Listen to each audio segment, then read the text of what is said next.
Hi అండి, అందరికీ నమస్తే. ఈరోజు ఎన్నో పోషకాలు ఉండే తోటకూర కిచిడిని చూపించబోతున్నాను. ఆకుకూరలో అన్నిటికంటే కూడా ది బెస్ట్ ఆకుకూర అని చెప్పొచ్చండి ఈ తోటకూరని. ఇది కుక్కర్లో చాలా త్వరగా అయిపోయేలాగా చూపించబోతున్నాను. ఇప్పుడైతే దాని తయారీ విధానం చూద్దాం.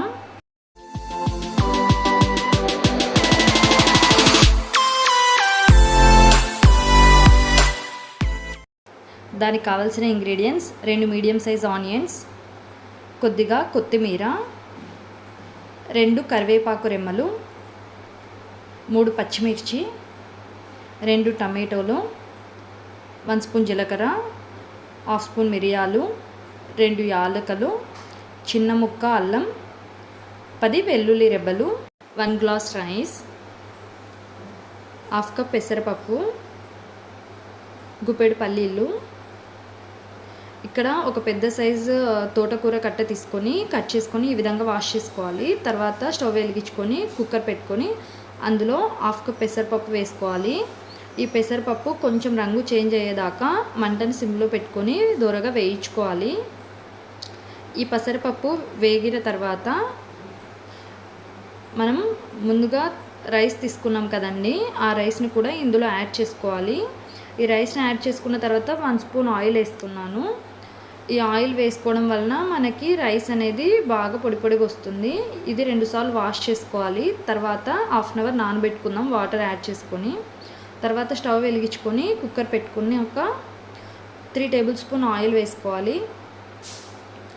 తర్వాత ముందుగా గుప్పెడు పల్లీలు తీసుకొని 2 యాలకులు, మిరియాలు, జీలకర్ర యాడ్ చేశాను. ఇవి కొంచెం వేగిన తర్వాత మనం ముందుగా కట్ చేసుకున్న ఆనియన్స్ని యాడ్ చేసుకోవాలి. తర్వాత పొడుగ్గా కట్ చేసుకున్న పచ్చిమిర్చి, సన్న ముక్కలుగా కట్ చేసుకున్న అల్లము, వెల్లుల్లి అన్నీ యాడ్ చేసుకొని ఒకసారి కలుపుకొని కొంచెం సాల్ట్, 1 స్పూన్ పసుపు యాడ్ చేసుకొని కొంచెం బాగా కలుపుకోవాలి. ఇవి కొంచెం వేగిన తర్వాత గుప్పెడు కరివేపాకు రెమ్మలు యాడ్ చేస్తున్నానండి. తర్వాత వచ్చేసి కట్ చేసుకున్న టమాటో ముక్కల్ని యాడ్ చేసుకోవాలి. ఇవి యాడ్ చేసుకున్న తర్వాత ఒకసారి బాగా కలుపుకోవాలి. తర్వాత మూత పెట్టుకొని టమాటోలు మెత్తగా అయ్యే వరకు మగ్గనివ్వాలి. ఇప్పుడు కట్ చేసి పెట్టుకొని వాష్ చేసుకున్నాం కదా, ఆ తోటకూరని మనం ఇందులో యాడ్ చేసుకోవాలి. ఇప్పుడు ఒకసారి మొత్తం కలుపుకోవాలి. ఈ విధంగా కలుపుకున్న తర్వాత తోటకూర మొత్తము వాటర్ కంటెంట్ అంతా తగ్గిపోతుంది. తర్వాత మూత పెట్టుకొని మంటని సిమ్లో పెట్టుకొని బాగా మగ్గనివ్వాలి. ఇలా 2 మినిట్స్ తర్వాత వాటర్ కంటెంట్ మొత్తం ఆవిరైపోతుంది కదండి. ఇప్పుడు కొంచెం సాల్ట్ వేసుకోవాలి. తర్వాత మనం 1 గ్లాస్ రైస్ తీసుకున్నాం కదండి, అందుకే 2 గ్లాసులు వాటర్ ఇస్తున్నాను. అలాగే 1/2 కప్ పెసరపప్పు తీసుకున్నాం కాబట్టి దానికి 1/2 కప్ పెసరపప్పుకి 1/2 గ్లాస్ వాటర్ వేస్తున్నాను, అంటే 2.5 గ్లాస్ వాటర్ వేసానండి. ఇప్పుడు కొంచెం కారం యాడ్ చేశాను. ఇప్పుడు మనం నానబెట్టుకున్నాం కదా, ఆ రైస్ని ఇందులోకి యాడ్ చేసుకోవాలి. అన్ని ఆకుకూరల కంటే కూడా ఈ తోటకూరలో విటమిన్స్ అనేటివి చాలా ఎక్కువగా ఉంటాయండి. ఇప్పుడు రైస్ అనేది యాడ్ చేశాక గరిటెతో మనం ఒకసారి మొత్తం బాగా కలుపుకోవాలి.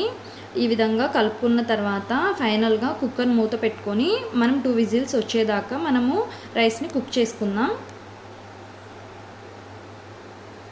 విజిల్స్ వచ్చేసాయండి. ఇప్పుడు రైస్ మొత్తం ఒకసారి బాగా కలుపుకోవాలి. తర్వాత వచ్చేసి మనము ముందుగా సన్నగా కట్ చేసి పెట్టుకున్నాం కదా, ఆ కొత్తిమీరని ఈ విధంగా యాడ్ చేసుకోవాలి. తర్వాత మనం మంటని సిమ్లో పెట్టుకొని మూత పెట్టుకొని ఒక 1 మినిట్ మగ్గనిచ్చుకోవాలి. తర్వాత మన తోటకూర రైస్ అనేది రెడీ అయిపోయినట్లే అండి. ఇప్పుడు మూత పెట్టుకొని 1 మినిట్ తర్వాత మనం ఈ రైస్ని సర్వింగ్ ప్లేట్లోకి సర్వ్ చేసుకుందాం. అంతేనండి, మల్టీ విటమిన్స్ ఉండే ఎంతో టేస్టీగా ఉండే తోటకూర కిచిడి అనేది మనకు రెడీ అయిపోయింది. మీరు కూడా ఇంట్లో ఈ రైస్ని తప్పకుండా ట్రై చేయండి. ఈ వీడియో మీకు నచ్చినట్లయితే ప్లీజ్ లైక్ చేసి షేర్ చేయండి.